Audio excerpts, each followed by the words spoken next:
देखो तुम हाल मेरा, तुमसे मैं क्या कहूँ। कैसे कपूर खानदान की एक क्रिश्चियन बहू ने अपनी बेटी की जिंदगी को तबाह कर दिया। 60 और 70 के दशक की एक बेहद खूबसूरत अदाकारा जिनका अंदाज और स्टाइल उन्हें बाकियों से अलग करता था, फैशन की एक नई मिसाल बनी। उनका पहनावा और बालों का तरीका उस दौर में ट्रेंड बन जाता था। भले ही उनका बॉलीवुड करियर छोटा था, लेकिन उनके गाने आज भी लोगों की यादों में जीवित हैं। कजरा मोहब्बत वाला अखियों में ऐसा डाला। लेकिन इस अदाकारा ने जाति और धर्म की दीवारें तोड़ते हुए एक ऐसे आदमी से शादी की जिसकी शराब पीने की आदत ने उनकी जिंदगी को मुश्किल बना दिया। अंततः उन्हें अपने पति को छोड़कर अकेले जीवन जीने का फैसला करना पड़ा। और सबसे दर्दनाक यह था कि यह कहानी फिर से दोहराई गई जब उनकी बेटी को भी वही कष्ट सहना पड़ा। आप देख रहे हैं 7 एनियास रिवाइंड, जहां हम आपको मिलवाते हैं उन सितारों से जिन्होंने सिर्फ फिल्में नहीं बल्कि इतिहास रचा। उनके संघर्ष, उनकी चमक और उनकी वो कहानियाँ जो जमाने के साथ धुंधला गई थीं, हम उन्हें फिर से आपके सामने लाते हैं। तो बैठ जाइए, क्योंकि यह सिर्फ एक शो नहीं, बॉलीवुड की टाइम मशीन है। हम बात कर रहे हैं बॉलीवुड के सबसे प्रसिद्ध कपूर खानदान की बहू बबीता कपूर की, जिन्हें उनके ही दामाद ने बेटी के पैसे पर ऐश करने वाला बताया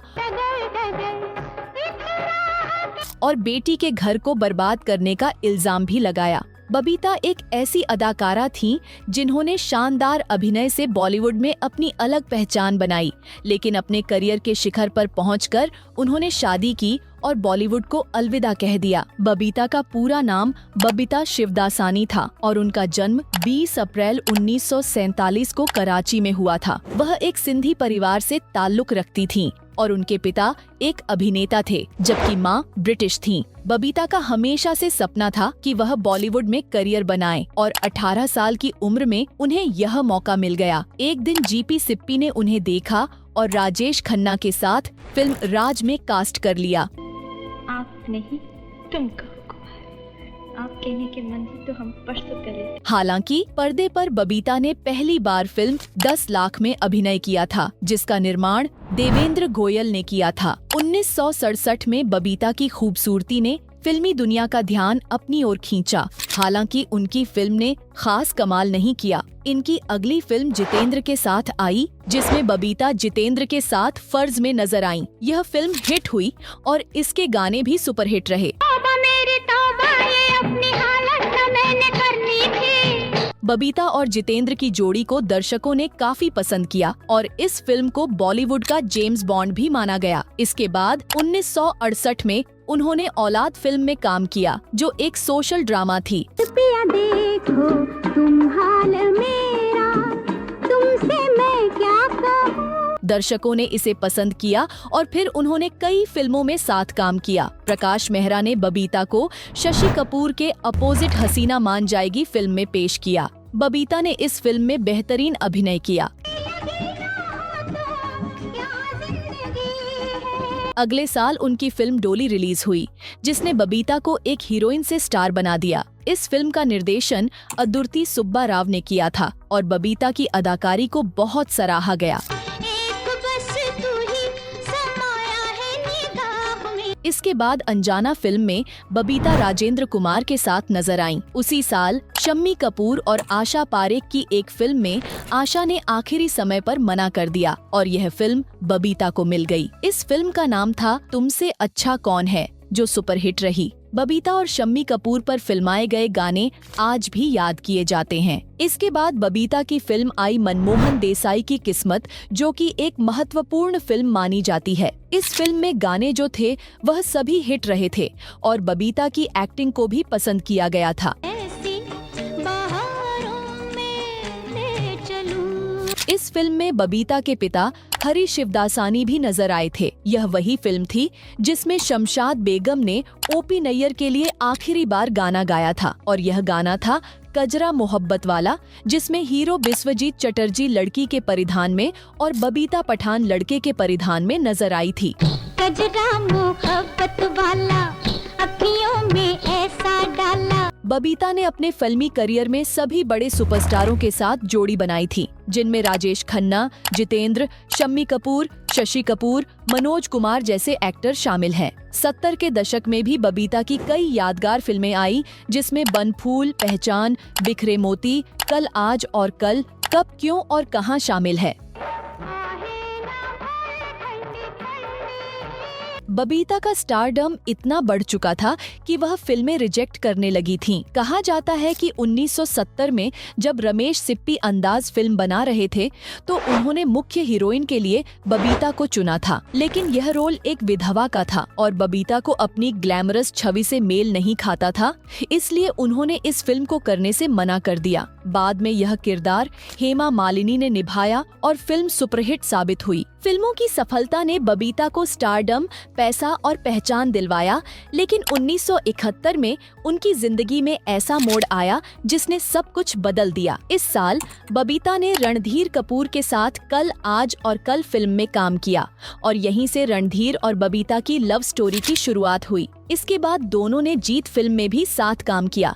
फिल्म की शूटिंग पूरी होने के बाद रणधीर और बबीता ने शादी करने का फैसला किया। हालांकि कपूर खानदान इस रिश्ते से सहमत नहीं था। राज कपूर बबीता को अपनी फिल्मों की हीरोइन बनाने को तो तैयार थे, लेकिन घर की बहू नहीं। दरअसल राज कपूर और पृथ्वीराज कपूर का बहुत पुराना विचारधारा था। वे चाहते थे कि घर के पुरुष फिल्म इंडस्ट्री में काम करें, लेकिन महिलाओं का काम करना स्वीकार नहीं था। इसके अलावा बबीता एक फिल्म अभिनेत्री के साथ साथ एक ईसाई सिंधी भी थीं, जो कपूर परिवार के लिए एक और मुश्किल था। लेकिन रणधीर ने बबीता से शादी करने की जिद पकड़ी और अंत में कुछ शर्तों के साथ उनका रिश्ता मंजूर हुआ। शर्त यह थी कि बबीता पर्दे पर कभी नहीं दिखेंगी और फिल्मों में काम नहीं करेंगी। बबीता रणधीर के प्यार में दीवानी थीं और उन्होंने इस शर्त के साथ रणधीर से शादी कर ली। बबीता और रणधीर कपूर की शादी बहुत धूमधाम से हुई थी, जिसमें बॉलीवुड की कई बड़ी हस्तियों ने शिरकत की थी। कम ही लोग जानते होंगे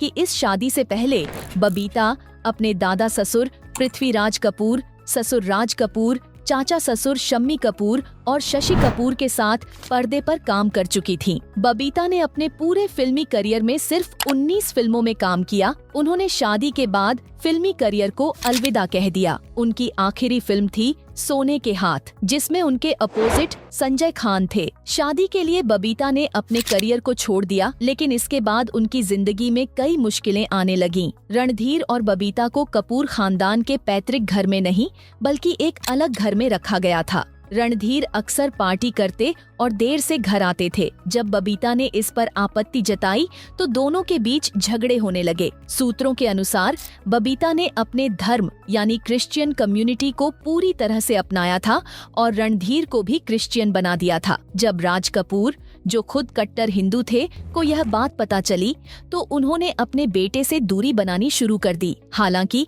बाद में रणधीर अपने परिवार के दबाव में फिर से हिंदू बन गए। इस बदलाव के बावजूद बबीता और रणधीर के संबंधों में खटास आ गई और रणधीर शराब के नशे में डूबने लगे। कहा जाता है कि बबीता के दबाव में ही कपूर परिवार हर साल क्रिसमस मनाता था, जो उनके परिवार की परंपरा से हटकर था। 1974 में करिश्मा और 1980 में करीना का जन्म हुआ, लेकिन रणधीर की आदतें नहीं बदलीं। घर में पैसों की समस्याएं बढ़ने लगीं और बबीता के लिए बच्चों को पालना मुश्किल हो गया। रणधीर की आदतों से परेशान होकर उन्होंने उन्हें घर से बाहर जाने को कह दिया। हालांकि यह भी कहा जाता है कि 1983 में बबीता अभिनेता आनंद बलराज के करीब आ गई थीं, जिससे रणधीर से उनकी दूरी और बढ़ गई। रणधीर और बबीता के बीच लड़ाइयां बढ़ती गईं और 1988 में वह अपने दोनों बच्चों को लेकर उनसे अलग हो गईं। करीना ने एक इंटरव्यू में बताया था कि उनकी मां रियल एस्टेट का एक छोटा सा बिजनेस करती थीं, जिसके जरिए उन्होंने बच्चों को पाला। बबीता ने अपनी दोनों बेटियों के करियर को संवारने के लिए बहुत मेहनत की और खानदानी परंपरा को तोड़ते हुए उन्हें बॉलीवुड में उतारा। हालांकि उनकी बड़ी बेटी करिश्मा की जिंदगी भी कुछ हद तक बबीता जैसी ही रही। करिश्मा 90 के दशक की एक प्रमुख हीरोइन थी और उनका रिश्ता अभिषेक बच्चन से होने वाला था, लेकिन बबीता के हस्तक्षेप की वजह से यह रिश्ता टूट गया, जिससे करिश्मा बुरी तरह से टूट गईं। अभिषेक बच्चन का करियर उस समय अच्छा नहीं चल रहा था और बबीता ने इस कारण करिश्मा के इस रिश्ते को तोड़ दिया। बाद में करिश्मा ने मां की सलाह मानते हुए बिजनेसमैन संजय कपूर से शादी की, जो पहले से तलाकशुदा थे। लेकिन यह रिश्ता भी सफल नहीं हो सका और 2 बच्चों के बाद करिश्मा ने संजय से तलाक ले लिया। संजय ने इस बारे में कहा था कि करिश्मा की मां बबीता का हमारे पारिवारिक मामलों में बहुत अधिक हस्तक्षेप था और इसी वजह से हमारा रिश्ता टूट गया। इसके अलावा बबीता के महंगे शॉपिंग और फोन बिल भी हमारे घर से ही भरे जाते थे। कपूर खानदान के साथ बबीता के रिश्ते कभी अच्छे नहीं रहे और वे किसी भी पारिवारिक फंक्शन में नहीं नजर आती थीं। लेकिन समय के साथ परिस्थितियां बदलने लगीं और जब करीना और सैफ की शादी हुई तो पूरा कपूर परिवार एक साथ दिखा।